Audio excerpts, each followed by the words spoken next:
Letzte Woche im Mini-Bites, Dini-Bites haben wir gesehen, wie man aus Quarzsand und Isopropanol ein feines Apero zaubert.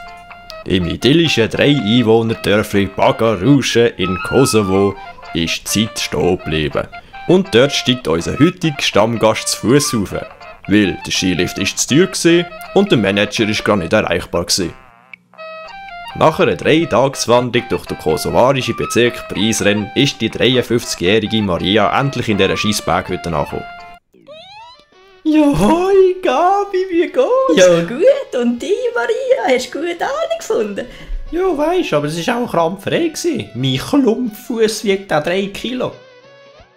Also, schau, das ist Gabi, sie ist Wirtin hier in der Hütte und sie gehört ja auch schon zum Inventar, gell? Ja, seit ich gross bin, bin ich schon klein gewesen. Ja, und ich habe auch schon 30 Lawinen überlebt und ich muss sagen, es hat mir nichts geschadet.